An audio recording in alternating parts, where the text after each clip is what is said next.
This is the lecture 14. So in lecture 13 we have started discussing that stability analysis of linear time invariant system. So today we will be discussing one important result, that is that Routh-Hurwitz criteria. Routh-Hurwitz criteria.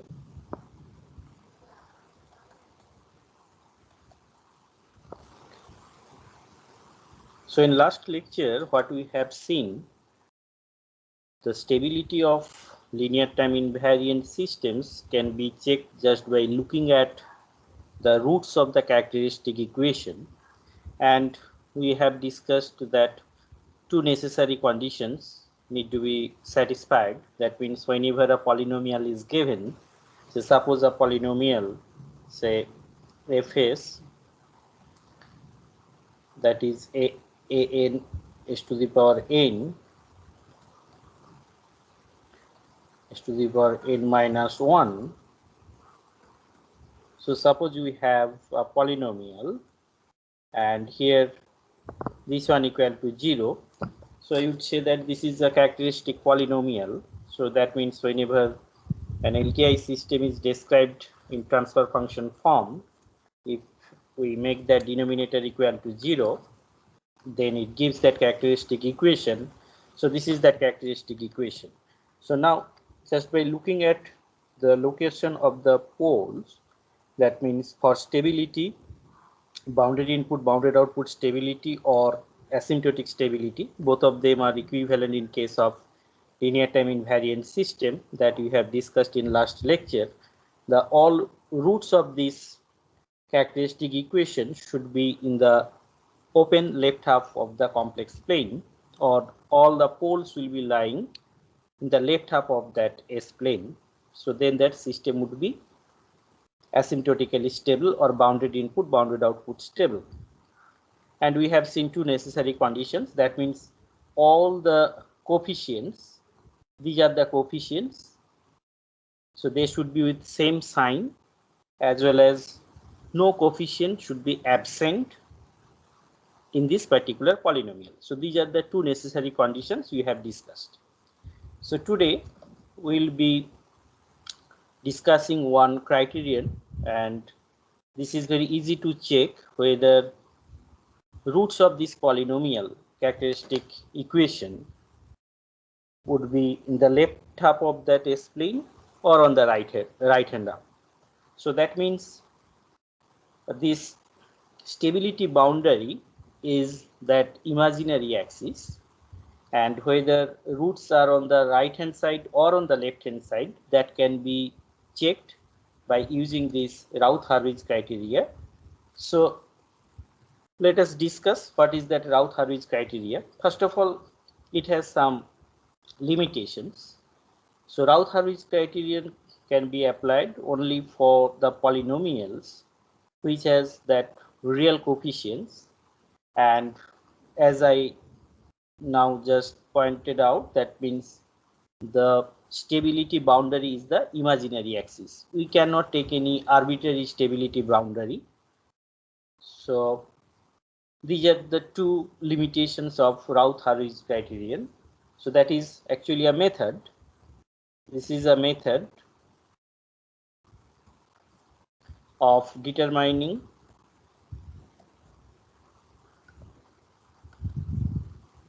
the location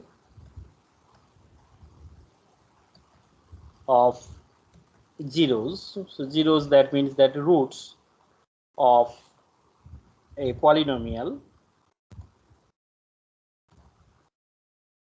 with constant real coefficients. So that means if you have some coefficients which are not real, that means maybe complex, so we cannot apply this Routh-Hurwitz criterion with respect to the left and right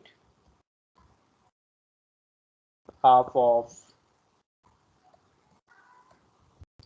the S-plane without actually solving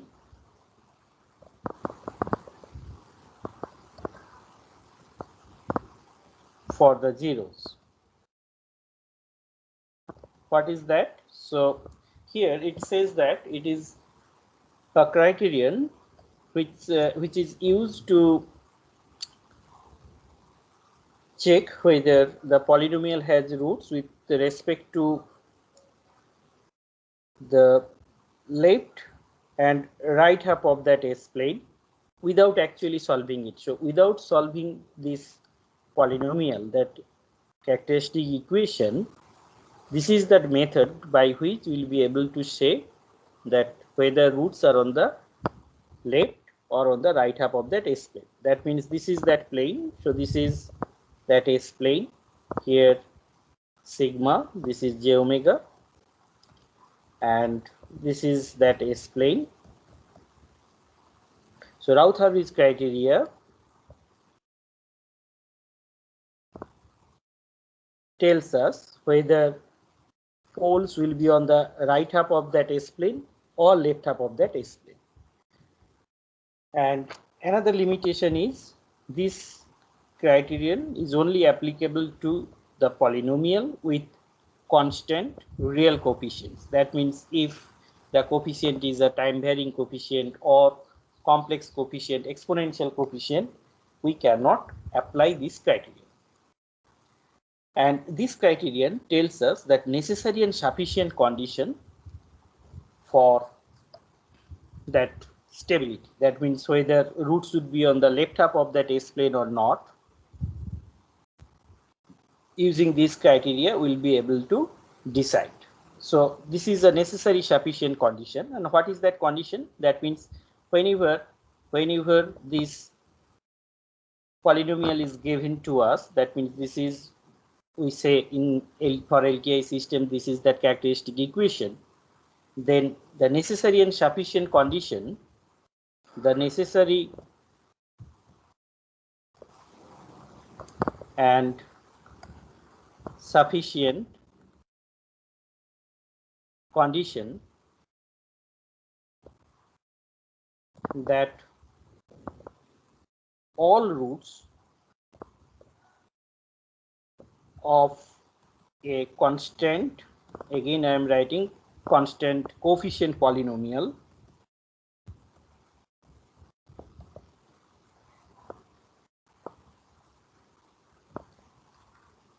lie in the left half, of, so left half of the S-plane means it says about the bounded input, bounded output, or asymptotic stability of that LTI system. Left half of the S-plane.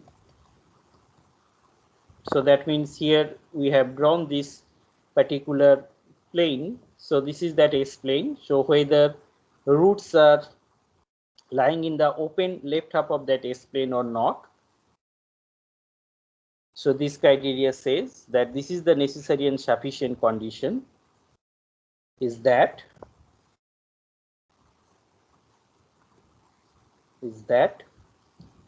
the equations Hurwitz determinant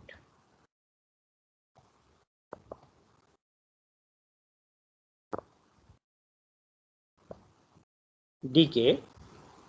I am going to explain what is that Hurwitz determinant.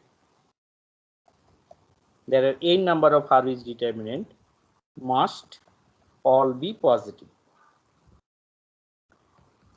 So this is actually that Hurwitz criteria.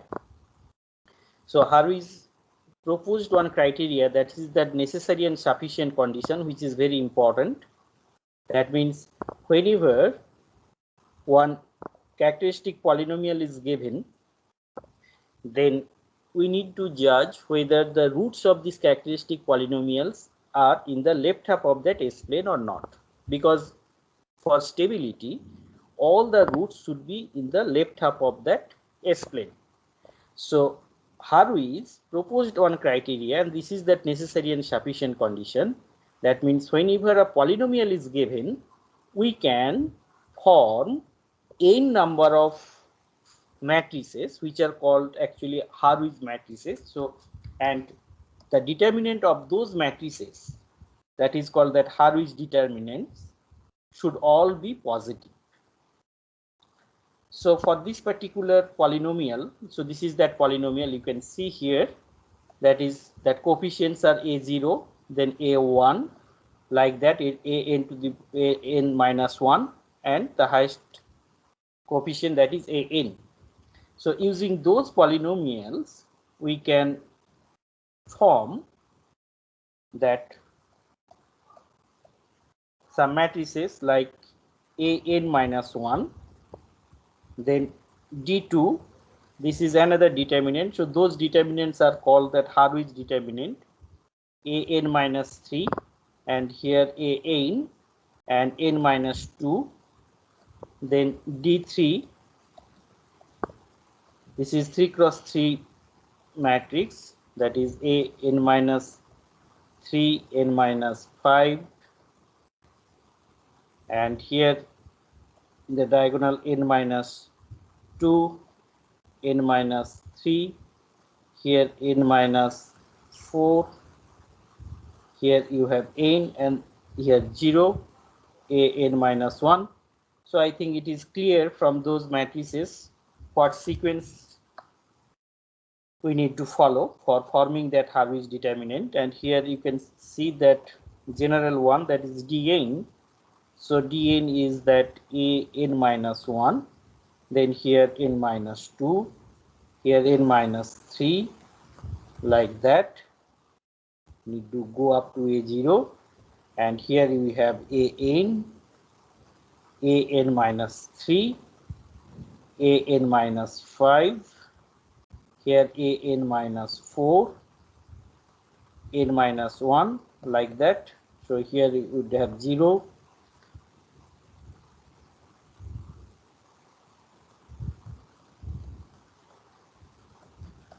so we can form those determinant, and according to that criterion, that means the determinant, all of those determinant, that is d1, d2, d3 up to dn, all of them should be positive. So whenever we will be forming that Harvey's determinant, so here where the coefficients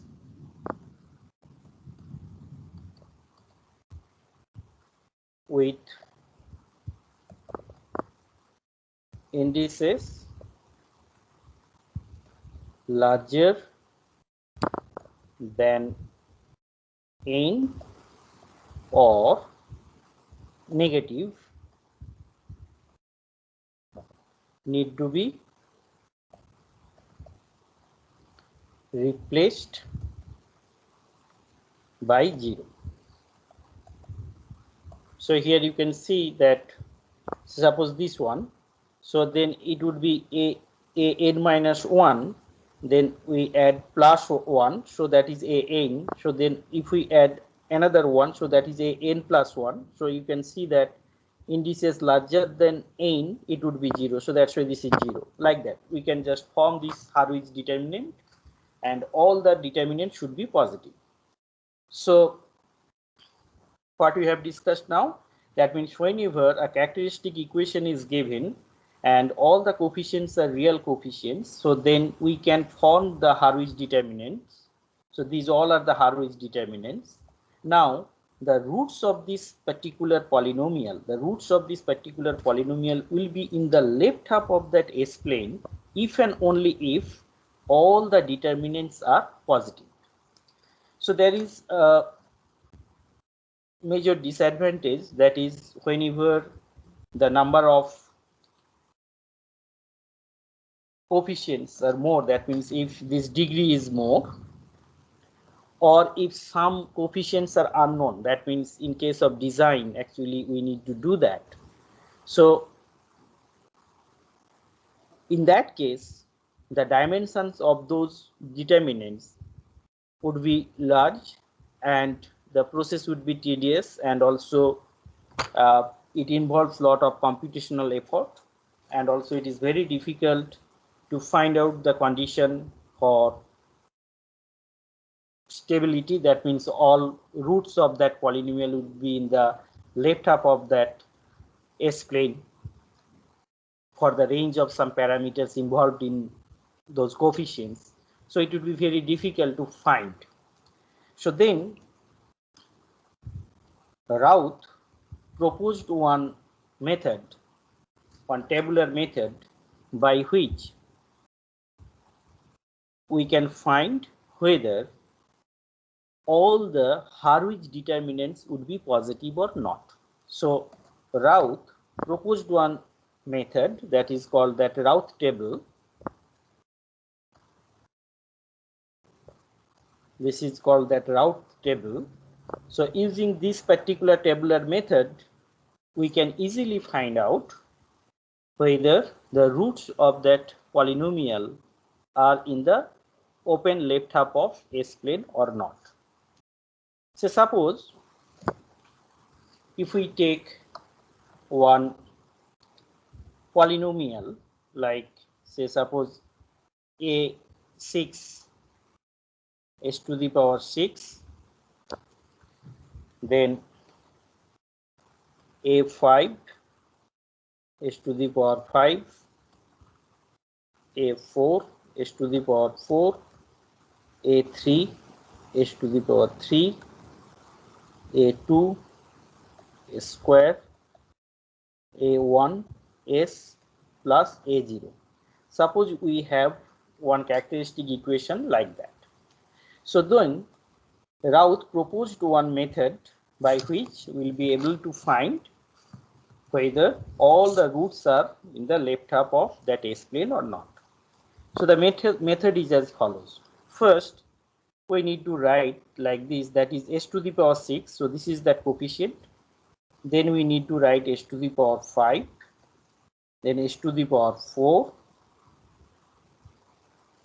s to the power 3, s square, and s. And then s to the power 0. So that is basically s to the power 1. So these are all the coefficients. And then we have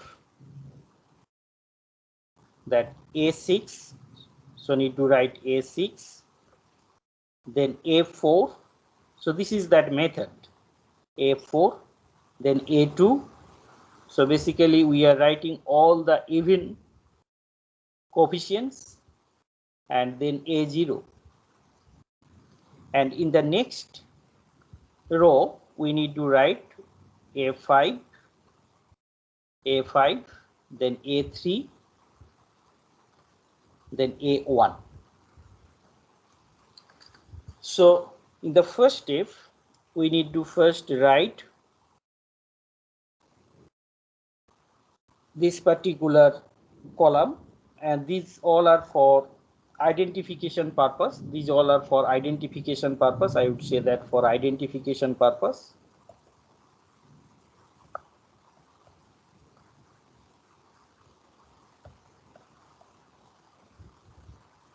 For identification purpose. And here then in the first row we need to write all the even coefficients, and then in the next row we need to write all the odd coefficients. Then we need to follow this particular multiplication method. So here the multiplication would be like this. So we have a5 into a4, you can see here, minus a3 a6 divided by a5, this one. So we define that this particular term as suppose a. So the next term in this row, that means what would be this term? So this term, suppose we write that this is B. So this term would be multiply with this one, then multiply with that one. So if we multiply with this one, we have A5. We are doing this thing, and A2 minus A1 A6 divided by A5. A5 is this one. So the third term is, so this is that term, that means in this particular column. So that is multiply with this one. So that means we have A5 into A0, then multiply with this one. So you can see here that this value is 0. So that means if we multiply with that one, you have minus 0 divided by A5. So then if we do that one, so basically we have A0, only this term. So now, so this row is done. So this is the method you need to follow to build that route table. And then the next one is, so this is that A term. So now multiply with this and then multiply with that divided by this term. So what it would be? It would be, if we multiply with that, that means this one. So that is A3 minus, then this one, B A5 divided by A. Again multiply it and then multiply with this one. So if we do that one, we have A1, this one, minus A0, this one is A5 divided by A. So if we just define just like before, that this one is suppose D and this one is E, and here you can see that means if we proceed again, so that means the other values are zeros. That means if we just proceed here, if we go like this one, and the next value is 0, so that means 0 minus 0 divided by 0. So that means we need not to do that. So we just stop it here.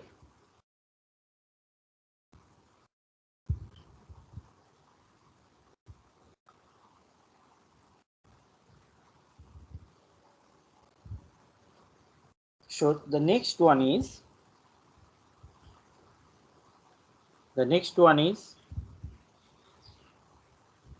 say this term into this, then this term into that. So what will we get? So that is DB minus EA. So DB minus EA divided by D, this term. And if we do the next one, this term into this minus, so here you have that 0, so that means D into A0 divided by D, so that means here you would have A0.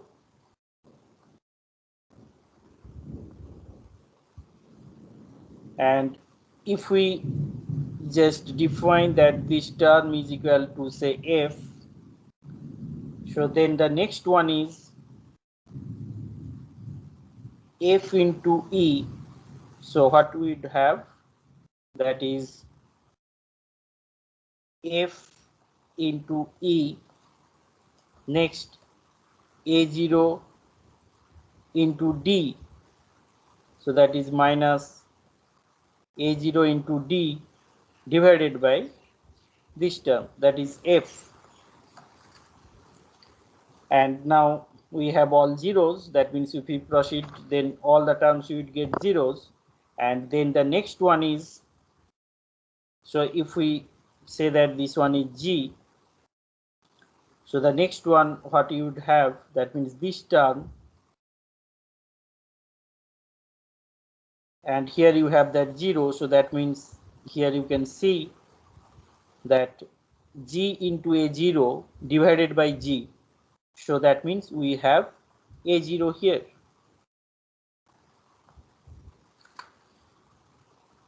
And we'll stop here because this is that a0,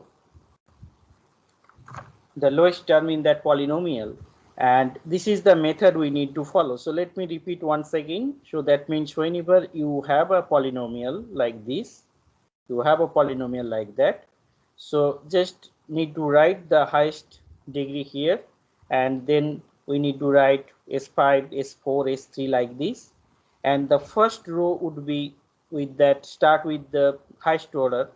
That means here it is s to the power 6, then a6, a4, a2, a0, all are the even polynomials. In the next row you have that odd polynomials, and always that multiplication is like this.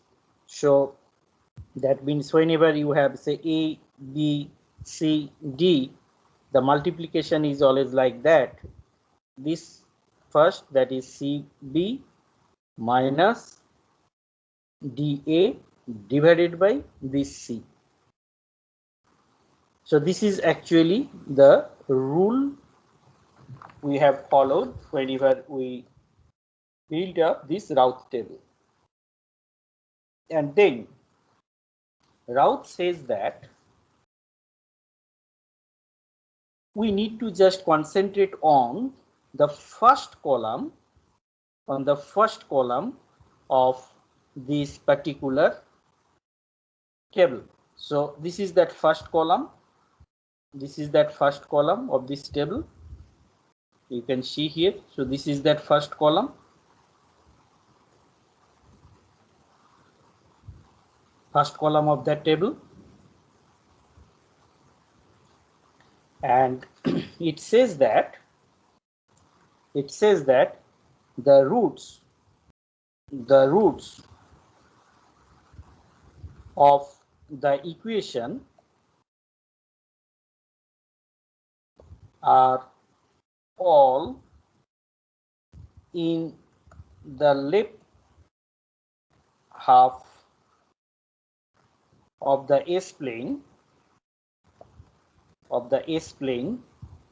that means all roots of this particular polynomial would be in the left half of this S-plane here. That means it would be stable if there is no change of sign in the first column.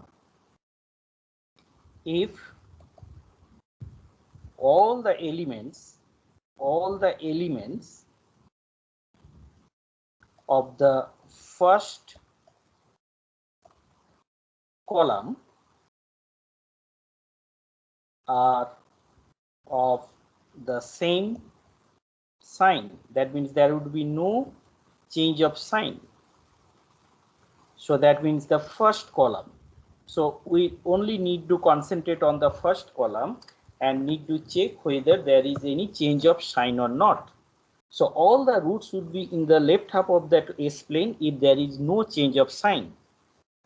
And also it says the number of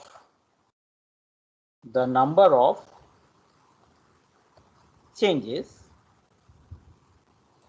of sign in the first column is equal to the number of roots with positive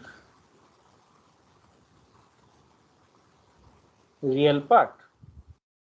That means after forming this Routh table, we first look into the first column of this Routh table, and if we find that suppose n number of sign changes are there, that means n number of roots are in the right half of that S plane. That means those are actually unstable poles. So the changes of sign in the first column is equal to the number of roots with positive real part. That means those roots are actually unstable roots. That means that system has that number of unstable poles. So let me just summarize what we have done. So we started with this particular polynomial, and we are interested to see how many roots of that polynomial are in the left half of S plane or right half of S plane. And if the roots are in the left half of S plane, that means the system would be stable. So in last lecture, we have discussed about the necessary condition. So here we get the necessary and sufficient condition. And this particular method, that is that Routh-Hurwitz criteria, gives the necessary and sufficient condition for a class of polynomials where all the coefficients are constant, and here only the stability margin, that boundary, is that imaginary axis. And it says that first that criteria was proposed by Hurwitz, and it says that from this particular polynomial, if we just find some determinant which are called that Hurwitz determinant, so these all are the determinant D1, D2, like that, in number of determinants should be there, then all the determinants should be positive. So here it says that all the determinants should be positive. But finding or checking the positiveness of all the determinants is not so easy task.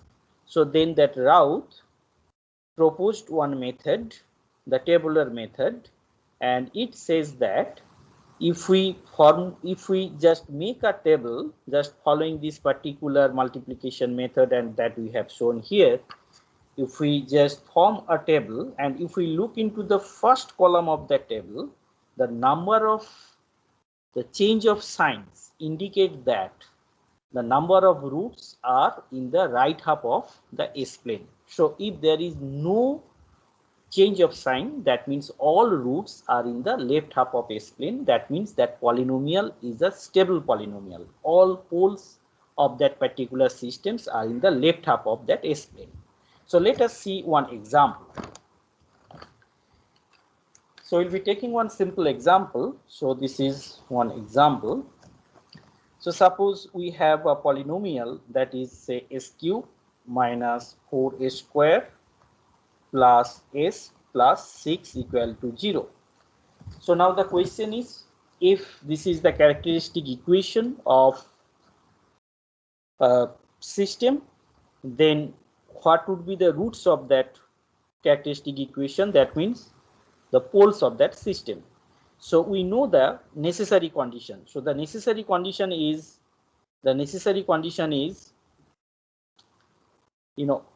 this root would be, this polynomial would be a stable polynomial. That means all roots would be in the left half of S plane if all the coefficients are present and all of them are with same sign. So here you can see this is positive, this is negative, this is positive. So you can see that coefficients are not with same sign. So that means that necessary condition for stability fails.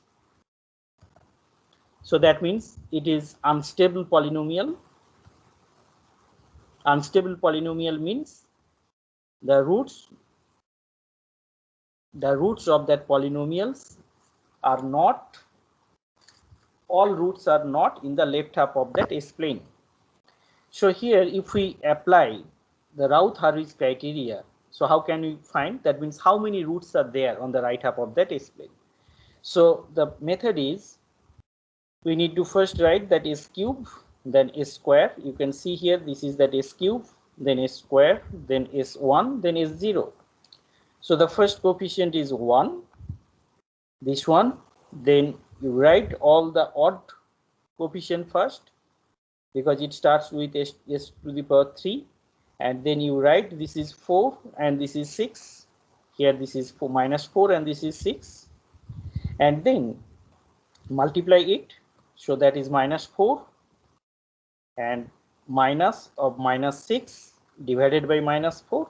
So this value is coming 2.5, and here then this value is 0. Here the next this column, this element is 0. Then here you can see that 2.5, so that is 2.5 into 6 minus 0 into -4 divided by 2.5. So then we'll get 6 only. So this element is 6. So then we can see the first column. So in the first column we have 1, we have -4, we have 2.5, and we have 6. So this is actually that first column. So this is that first column. And here we can see that in the first column, if you see, so you have positive, you have negative, you have positive, again positive. So obviously there is a change of sign here. And how many changes of sign are there? So you can see here that positive to negative, and again negative to positive. So here positive to negative, and here again negative to positive. So basically, and here you can see that positive to positive. So the change of signs are here.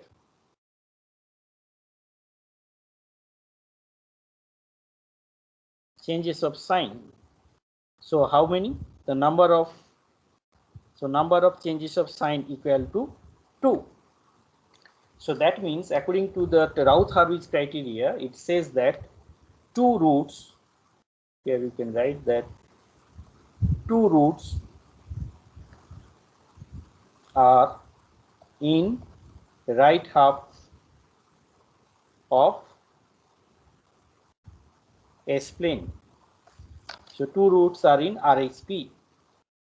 As the number of change of sign is equal to 2, so 2 roots are in right half plane.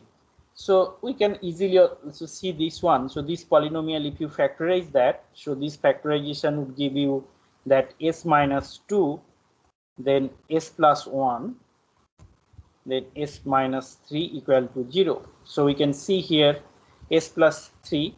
So one root is 3, another root is 2. So 2 roots are on the right half of that S plane. So it is very interesting to see, and it is very powerful result in control theory. That means whenever a polynomial is given, so this is that polynomial, and without finding any roots, we can say how many roots are on the right half of that S plane, or all roots are in the left half of S plane. So that means if we just make the table, Routh table, like this, Routh table, and then if we just look into the first column of that Routh table, this is that first column, then the number of change of signs, is equal to the number of roots on the right half of that S plane. So let us solve one more example, and we can see that how this particular method can be used to design some control system as well. So here we are taking one system, that is, suppose this is that input, and here suppose you have a proportional controller, that is K. This gain is unknown, and you have one plant. So this plant transfer function is S, that is, so S plus 7 and then S plus 11. And now you have closed this loop, and you need to find what would be the range of K such that this system would be stable. And we assume that, so this is that negative feedback, we assume K is a positive gain. So now this is YS. So what would be the closed loop transfer function? So closed loop transfer function, that is ys by rs. So that is actually the forward path transfer function is k divided by s into s plus 7 into s plus 11. So if we just write that one, so that is gs. So if we say that this is gs, this is whole thing is gs, so then gs by 1 plus gs. So then if you write that one, you would have the closed loop transfer function, that is s cube plus 18s square plus 77s plus k. So now we are interested to find what would be the range of that k such that this closed loop transfer function would be stable. To be stable, we need to ensure that this particular polynomial, that is the characteristic polynomial, the roots of these polynomials all should lie in the open left half of the S plane. So how to do that one? So suppose we have that characteristic polynomial. So this is that characteristic polynomial in this case, which involves that k. This is equal to 0. We need to find what would be the value of k or range of k such that this particular polynomial would be a stable polynomial. All roots would be in the left half of the S plane. So let us apply Routh-Hurwitz criteria. So whenever we will be applying Routh-Hurwitz criteria, we need to start with that S cube, because this is that 3, then S square, then S, then S0. Then the first coefficient is 1 here, so this is 1, and then one gap, then another one is 77, and here S square, so this is 18, and next one is k. So now if we follow this particular multiplication, that is 18 into 77, that is 1386, and then minus k divided by 18. So now if you just again multiply it with this one, and this is 0 here, if you multiply it with that and divide it this one, so basically this one is k. So now you know that the first column here, you can see that this is that first column. This polynomial would be stable polynomial. This would be stable polynomial. That means all roots will be in the left half of that S plane if there is no change of sign. So as we have considered that k greater equal to 0, because we have already assumed that k greater than 0, so that means this particular term here, that should be greater than 0. So that means the closed loop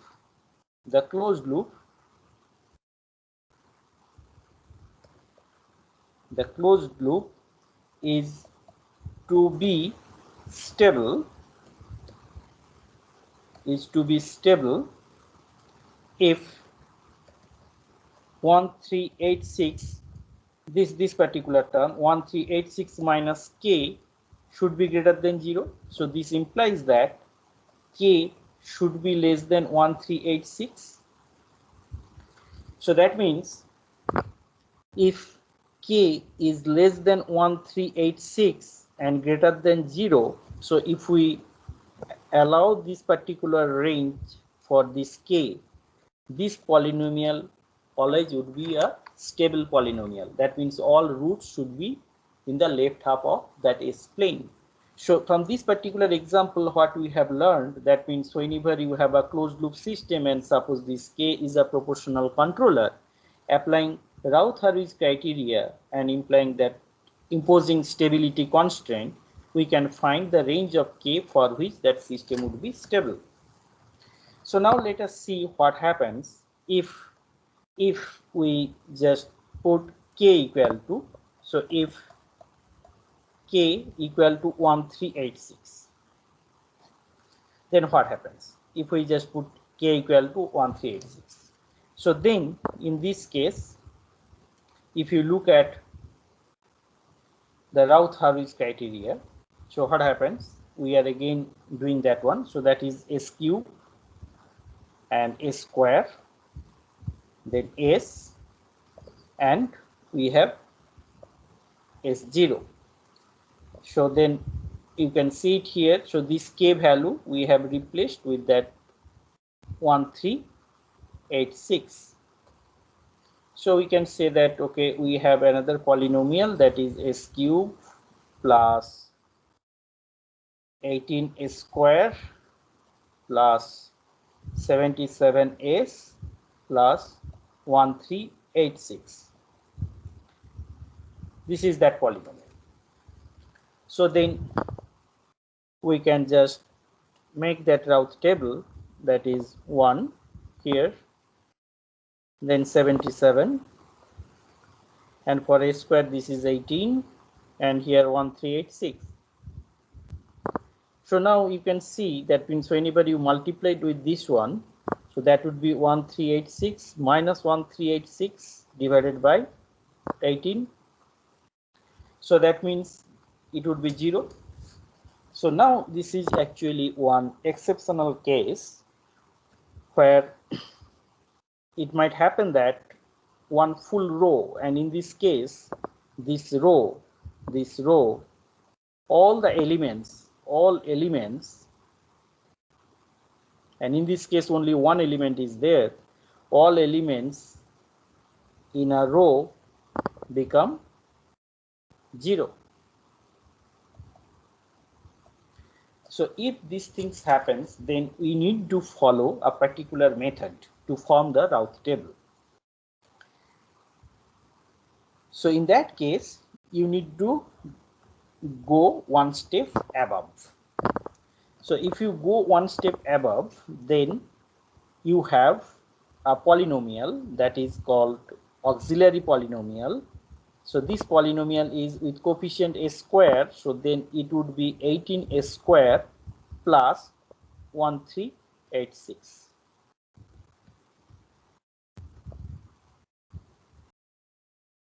So this particular polynomial has a name which is called that auxiliary polynomial. And physically there is an interpretation of this auxiliary polynomial. Interestingly, it is found that whenever a particular row of a Raoult table becomes 0, and when we form an auxiliary polynomial like this, so this particular polynomial is actually the factor, is one of the factors of this original polynomial. So that means here you can see that this particular row becomes 0, then we need to go one step above and write one polynomial which is 18a square, and 1386, and it has that name auxiliary polynomial. And then we need to follow a method, that is we need to take the derivative of that auxiliary polynomial with respect to s. So if we do like this, then it would be 36s. Now take only this coefficient and replace here. So this is that method you need to follow. So that is 36. So in place of 0, you need to put that 36. And then again continue that Raoult table. So then again, if you continue that Raoult table, then what happens? This 36 into 1386, then here you have that 0. So 0 into 18, that is 0, divided by 36 means here you have 1386. And then you can see here one interesting thing, that is this polynomial that you have, this polynomial, auxiliary polynomial, this polynomial is a factor of the original polynomial. So that means the roots of this auxiliary polynomial are also the roots of this original polynomial. And here we can see that in the first column, if we look at here, in the first column, there is no change of sign. So no change of sign means we conclude that there is no pole on the right half of the S-plane. But here the scenario is little bit different, because in this case, this is actually one exceptional case. So in this case, we need to understand a particular, we need to consider a particular result, that is an even polynomial. An even polynomial, that means what is called even polynomial? For example, say s to the power 4, all coefficients, all the terms are with even power. So that means here, that is say s square plus 5, and here you can see that s to the power 0. So this is an even polynomial is a factor of the original polynomial. What is that? So when, so here, when a row of a route table is completely 0, when a row is completely 0, so then an even polynomial is a factor of the original polynomial. So in this case, you can see here, this particular row becomes 0. So then an even polynomial, so here you can see that this is that polynomial, auxiliary polynomial, this is that even polynomial, and this even polynomial is the factor of the original polynomial here, this one. And then there is one interesting property of an even polynomial, that even polynomial has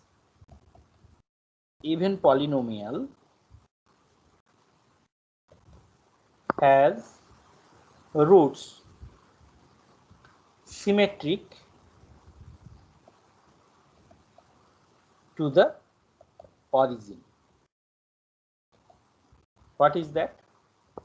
So that means if you take a complex plane, so here suppose this is that complex plane, so this is that real, and here you have that imaginary. So now this is that origin, this is that origin. So if you have a root here, so obviously there should be one complex conjugate root, and as it is symmetric to that origin, so then you can see here there should be another root here, and there should be another root here, and if you have a root here, then symmetric to this one, there should be another root here. If you have one root here, then symmetric to this origin means you would have another root here. So this is actually the property of one even polynomial. That means all roots are actually the symmetric to the origin. So now what happens here? Here actually this is that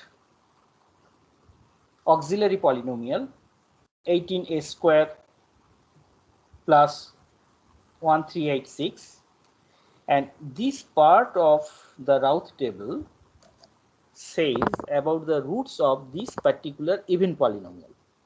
So now just try to understand this particular fact, that from this term to this term there is no change of sign, and when there is no change of sign, that means for this particular auxiliary polynomial, which is an even polynomial, it does not have any root on the right half of that S-plane. And now you just apply this particular property of even polynomial. So since there is no roots on the right half of that S-plane, as the roots are symmetric to that origin, that means there should not be any roots on the left. So then what happens? This particular polynomial is one even polynomial with order 2. That means it has two roots, and as no roots on the right half of that S-plane or left half of that S-plane, that means two roots would be on the imaginary axis. That means this type of things happen. Two roots on the imaginary axis, and it should be symmetric to the origin. So let us write it here that for this particular example, so no roots in the right half of S-plane. The reason is there is no change of sign, no change of sign. As there is no change of sign, then no roots on the right half of S-plane, and as the roots are symmetric, then no roots would be on the left half of S-plane as well. So two roots would be on the imaginary axis. So no roots in the left half of that plane, since they should be symmetric with respect to origin. So then what happens? Two roots, that we would have two roots on the imaginary axis.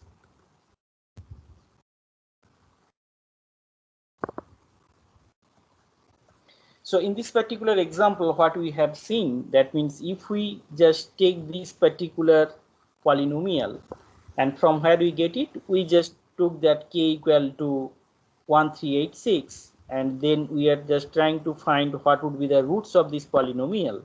Then we find that one of the row becomes 0, and whenever one of the row becomes 0, according to the Routh table method, you need to go one step above and need to write one equation. So this equation is called a polynomial. This polynomial is called that auxiliary polynomial, and then we need to take the derivative of that polynomial and then take this coefficient and replace it here, and then again proceed. So if we proceed and complete that Routh table, then we find that in the first column there is no change of sign.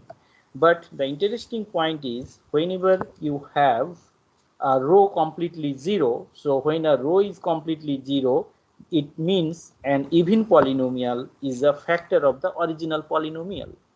And now we have seen that even polynomial has roots symmetric to the origin. So these things happens. So then in the Routh table, we find that from this particular point to bottom, it indicates the roots of the even polynomial. And as there is no change of sign, so no roots in right half plane, and according to the symmetry, then there should not be any root on the left half of plane. But as the polynomial is a square polynomial, so that means it has two roots. So the rest of the roots means only two roots would be on the imaginary axis. And now if you look at that polynomial, so this is a third order polynomial, so it has three roots. So we find that two roots on the imaginary axis, and this particular part, if you see that in the first column it is positive, second column also positive, so that means there is no change of sign. So that means one root is in left half of S-plane and two roots on the imaginary axis. And here, if we just take that auxiliary polynomial, that is 18s square plus 1386 equal to 0, then we can find that s square equal to minus 1386 divided by 18, that is 77, and you have two roots, that is plus minus 8.77j. So then you can see that two roots of this polynomial, it has roots on the imaginary axis, which is clear from the Routh table. And interestingly, these are also the two roots of the original polynomial. And we can also get some more information from here. That means, as we know that omega equal to 2 pi f, that is 2 pi by t. So this omega is here, you can see that 8.77 rad per second, that is that rad per second angular frequency. So then the time period that you would have, that is 2 pi by 8.77, so that is 0.716 second. So that means if we go to this particular closed loop system, and in place of k, if we put that 1386, that means if we put that k equal to 1386, then we find that that system would be purely oscillatory, and that for that oscillation you can see that angular frequency that you would have, that is 8.77, and the time period would be 0.716 second. So it is very interesting to see, that means the various parameters as well as the performance of that system as well as that stability for a closed loop system using this Routh-Hurwitz criteria. So let us take one more example, that is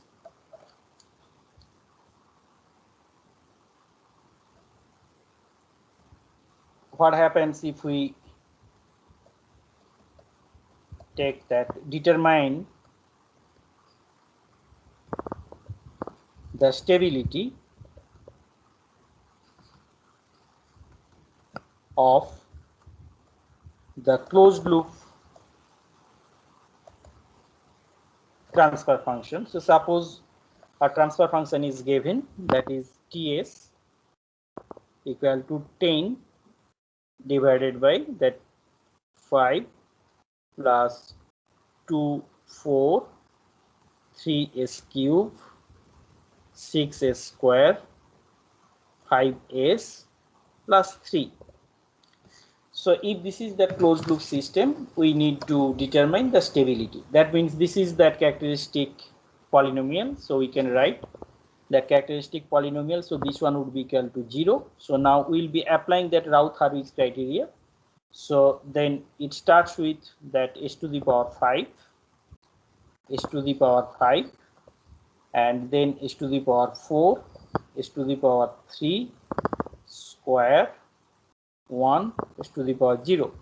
So the first coefficient is 1 here, that is 1, then 3, then 5, and here you have 2, 6, and 3. So now if we follow this particular multiplication rules like this, so that would be 6 minus 6, so 6 minus 6 by 2, that is equal to 0, and here we have 2 into 5, that is 10 minus 3 divided by 2, so that is 7 by 2. So now you can see one thing, that means whenever the first element becomes 0, then we cannot proceed, because in case of Routh table, you need to multiply with this term with that term, and then need to divide by that first term. So whenever it becomes 0, then how to proceed? So this is that another case what we face in Routh-Hurwitz criteria. That means 0 appears only in the first column. So the other case what we have seen, that means whenever we'll be making Routh table, it might happen that a full row may become 0, but in this case only the first element may be equal to 0. So then we need to replace that element by a small number epsilon. So replace this element by a small number epsilon. So then if we proceed it, then what we would have, that is 6e, we have that 6e, then minus 7 divided by epsilon, and the next one is epsilon into 3, that is 3 epsilon minus 0 by epsilon, so that would be equal to 3. So again, if we follow this one multiplied with that and this one with this divided by this one, so you would have that 42 epsilon minus 49 6 epsilon square divided by 12 epsilon minus 14. And now if you multiply with this one, and here you have 0, so this one divided by this term, that means you have only 3. So this is that Routh table, and you can see that this is that first column we have this is that first column. So now what we can see, that the level, so level is S5, S to the power 4, S3 square, S and S0. And whenever epsilon equal to positive, it is a small number, and we can also take epsilon equal to negative. Then you can see that whenever epsilon is positive, this is epsilon free, so that is positive number 1, and then S4, this is again positive number, and here we can see that this is positive, and whenever this is a very small number, then this would be 0, so that means it would be negative. And here we can also see that this term, say almost 0, and that would be positive, and here this is positive. And whenever we take that negative here, negative, so then the first one is that positive, and then second one is also positive, but here you can see it is negative, so then that is negative. And whenever this is negative and this is negative, so negative, that means it would be some positive. And then here this is negative, again that would be negative, so all negative, so then that would be positive, and this is positive. So that means here we can see that this is the first column where we have the change of sign. We can see here, that means, so no change, but here you have a change, and you can see here again you have a change. So here no change, and in this case no change, here you have a change, and here again you have a change, no change. So if you take positive or if you take negative, in both cases you can see that there are two changes, sign changes in the first column. So two sign changes in the first column, so that means two poles. So here you can see that two poles in right half plane. So this particular method is called that epsilon method. So when the first element, when the element in the first column, when the element in the first column becomes 0. So in that case, we need to replace that element by a small number epsilon, and then we need to follow the same method for building up that route table, and then we'll be looking at the first column of that route table, and then we check the number of change of signs, and the number of changes is equal to the number of poles in the right half of that S-plane. So in this particular example, we found that there are two changes. If we go with epsilon equal to positive, so two changes are there, and if we go with that negative, again two changes are there. Then you may ask question that always it would happen. No, sometimes this particular method fails. So particularly whenever the polynomials have all the complex poles, imaginary poles, purely imaginary poles, so in that case this epsilon method may fail. So this method in some examples it fails. So in that case that reverse order method. So reverse order method means if we change that polynomial, that coefficients of that polynomial in the reverse order, that means if we bring 3 here and 3 here, so 1 here, then we replace 5 here and 2 here, then 6 here and 3 here. That means if we reverse that coefficients in the polynomial and if we build that route table, so sometimes that helps to find how many poles are on the right half of that S-plane or in the left half of that S-plane. So let me just summarize what we have discussed.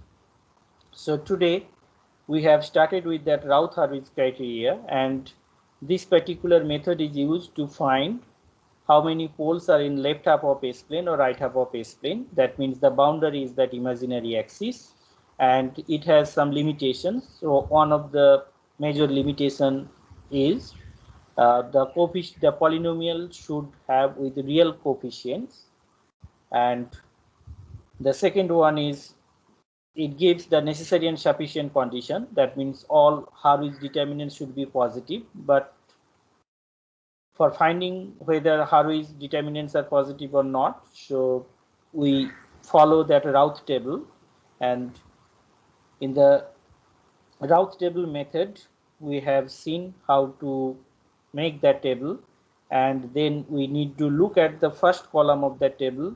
The number of sign changes indicates how many roots are in left half of or right half of S-plane. That means number of sign changes is equal to number of roots on the right half of that S-plane. And if there is no sign changes, that means all roots are in the left half of S-plane. And then we have seen some examples, and there are two different cases we have seen.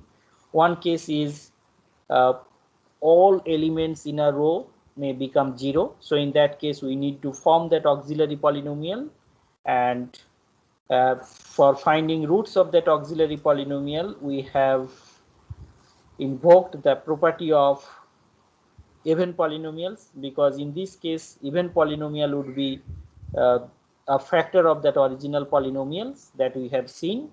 And the other case what we have seen in Routh-Hurwitz criteria, that means the first element of a row may become 0. So in that case we need to follow that epsilon method, but we found that this epsilon method sometimes may fail, particularly whenever the polynomial has all the imaginary roots, and in that case we can avoid that method just by changing that coefficients of that polynomials, just swapping that polynomials. So that method I am not going to discuss here. And in the next class I will be solving one problem on that even polynomials. Then I will start that time domain analysis. Thank you.